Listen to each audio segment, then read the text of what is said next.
Hello दोस्तों, कैसे हैं आप लोग। तो मैं आज आपको कुछ हिस्ट्री की बातें और कुछ करंट अफेयर्स बताना चाहता हूँ। तो सबसे पहले देखिए, पुराने समय में, इस समय तो कोरोना जो महामारी फैली हुई है, पुराने समय में भी कई महामारियाँ हुई हैं हमारे देश में और इस दुनिया में। तो सबसे पहले मैं आपको ये एक बात करना चाहता हूँ। एक प्लेग ऑफ एथेंस हुआ था 430 से लेके 426 बीसी में। उसमें लगभग 100,000 लोग मर गए थे। और एक एंटोनिन प्लेग हुआ था 165 से 180 एडी में। उसमें लगभग 5 मिलियन डेथ हुई थी। 5 मिलियन मतलब 50 लाख। एक हुआ था प्लेग ऑफ जस्टेनियन 541 से 750 एडी। उसमें 25 से 50 मिलियन डेथ हुई थी। एक ब्लैक डेथ हुआ था जिसमें यूरोप के 25% आबादी खत्म हो गई थी 1331 से 1353। उसमें 775 मिलियन डेथ हुई थी। एक द थर्ड प्लेग आया था 1855 से 1960। उसमें 12 मिलियन डेथ हो गई थी। और सबसे खतरनाक 1918 या 20 के बीच में आया था स्पेनिश फ्लू। उसमें लगभग 5 से 10 करोड़ लोग की मृत्यु हो गई थी। इंडिया में तो लगभग 1 करोड़ 80 लाख लोग की मृत्यु हो गई थी।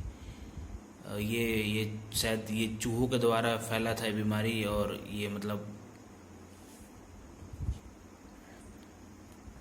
फिर ये मुंबई में आया। फिर मुंबई में करते करते ये पूरे देश में फैल गया, जिसको से लगभग 1 करोड़ 80 लाख लोग की मृत्यु हो गई थी इंडिया में। और मेरे बाबा बताते थे कि ये मतलब ये मेरे एरिया में फैल गई थी। तो मतलब बहुत लोग मारे गए थे इसमें। लोग घर छोड़ छोड़ के भाग जाते थे बगीचे में रहने, या मतलब नदी किनारे, या मतलब लोगों से दूर रहते थे। बहुत खतरनाक बीमारी थी ये। H1N1 वायरस था। और इसका जब वैक्सीन बना तब ये बीमारी ख़त्म हुई। देखिए, ये ऐसी महामारियाँ फैली हुई हैं हमारे इतिहास में। तो आज का इंडिया तो काफ़ी सीख लेके इसको रोक सकता है कोरोना को।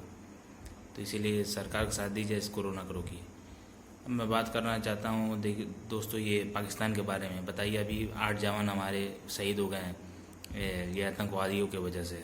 तो बहुत दुख हुआ। मतलब बताइए, ये पूरा दुनिया कोरोना के खिलाफ लड़ रहा है। ये पाकिस्तान है कि हमारे मतलब जवानों को मार रही है, आतंकवादी भेज रही है। ऐसे जाहिल ऐसे देश पे लगातार सर्जिकल स्ट्राइक करना चाहिए, तभी जाकर सुधरेंगे ये। इसलिए भारत ने भी कहा कर दिया है पाकिस्तान को, POK और गिलगिट पाकिस्तान जो मतलब ज़बरदस्ती कब्जा कर लिए हैं पाकिस्तान, सब उसको छोड़ने के लिए। ये बहुत बड़ी पहल है। और दोस्तों मतलब अभी एक कश्मीर में 3 पत्रकार हैं, उनको पुलिट्जर प्राइज़ मिला है। तो राहुल गांधी ने इन तीनों की तारीफ़ की है। तो ये मतलब ये बताए थे कि वहाँ मतलब सेना क्या अत्याचार कर रही है, या मतलब वहाँ की जो आज़ादी नहीं मिल रही है कश्मीर में, इस टाइप के बातें को बोल के वो पाए हैं सब। तो राहुल गांधी सपोर्ट कर रहे हैं, उन्हें तारीफ़ कर रहे हैं। तो ये बहुत गलत चीज़ है। मतलब जो एंटी नेशनल लोगों को सपोर्ट नहीं करना चाहिए, इन्हें भारत के देश के हित के बारे में काम करना चाहिए। तो देखिए, और मैं बताना चाहता हूँ दोस्तों कि जो हमारे देश में एंटी नेशनल बहुत बन गए हैं। कई पत्रकार भी हैं, कई नेता भी हैं, कई लोग भी हैं लेफ्टिस्ट, लेफ्ट विंग। तो मतलब इस सब को अपने भारत देश के विकास के बारे में सोचना चाहिए, इंटरनेशनल काम नहीं करना चाहिए। इसलिए सब मिल के एक रहें और देश को विकास करें। देखिए दोस्तों, इंडिया में अभी तक कोरोना के लगभग 50,000 के मरीज हो चुके हैं। और उसमें से लगभग 14,000 लगभग लोग की मतलब इलाज हो चुका है, जिसमें से लगभग 1600-1700 लोग मर चुके हैं। और पूरे दुनिया में तो लगभग आप समझ लीजिए कि 36 लाख लोग पीड़ित हो चुके हैं। उसमें से लगभग 2.5 लाख लोग की मृत्यु हो चुकी है। अमेरिका में तो समझ लीजिए कि 12 लाख लोग पीड़ित हो चुके हैं, 72,000 लोग की मौत हो चुकी है। देखिए, लॉकडाउन का पालन करेंगे तो वुहान, देखिए वुहान में अभी एक भी केस नहीं आ रहा है। तो इसलिए लॉकडाउन का पालन कीजिए और वुहान की तरह हम लोग भी सही हो जाएंगे कोरोना से।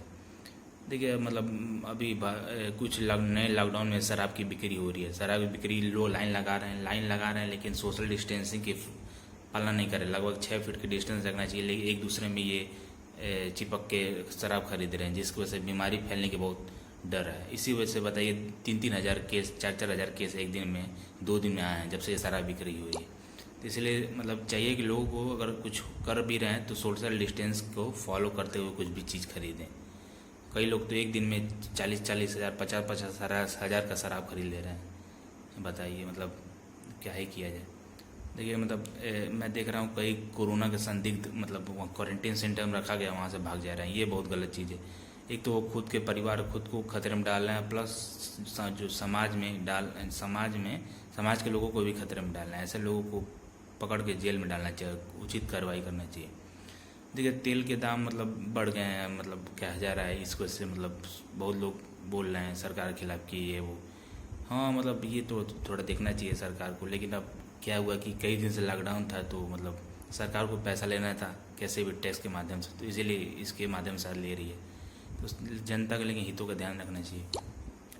और नए लॉकडाउन में मास्क नहीं लगाना है, क्योंकि नए लॉकडाउन में कई लोग मास्क नहीं लगा रहे हैं, घूम रहे हैं ऐसे ही, इससे कोरोना फैलने का बहुत खतरा है। इसलिए मास्क हमेशा लगाइए, सोशल डिस्टेंस फॉलो कीजिए। देखिए इजराइल ने कहा जा रहा है कि इजराइल ने कोरोना की दवा बना ली है, उनके रक्षा मंत्री बता रहे थे, तो बहुत अच्छी उपलब्धि होगी।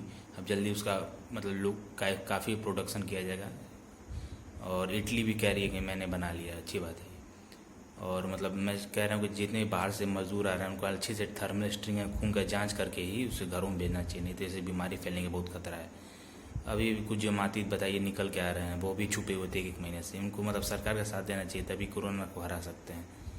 और चीन से कई कंपनियां भारत में आ रही हैं, बहुत अच्छी चीज़ है। और मैं कल अंटार्कटिका के ऊपर एक वेब सीरीज़ देख रहा था, वहाँ 4-4 महीना दिन 4-4 महीना रात होता है। तो मतलब बहुत वहाँ के 5,000 लोग लगभग रहते हैं, तो बहुत मुश्किल से रहते हैं। तो वो मतलब बताइए, पूरा बर्फीला इलाका है, मतलब वहाँ रिसर्च करते हैं साइंटिस्ट या कोई मतलब देखने घूमने जाते हैं, तो मतलब बहुत मुश्किल रहते हैं। तो एक मतलब जगह ऐसा भी है हमारा अंटार्कटिका जहाँ पूरा बर्फ़ ही बर्फ़ है। अगर वहाँ का बर्फ़ पानी पिघल गया तो बहुत कई डूब सकते हैं। इसीलिए ग्लोबल वार्मिंग, पॉल्यूशन को कम किया जाए ताकि ठंडा बना रहे वहाँ वही बर्फ़ जमा रहे। चलिए दोस्तों, अगर वीडियो पसंद आए तो मेरे वीडियो को शेयर कीजिए। धन्यवाद।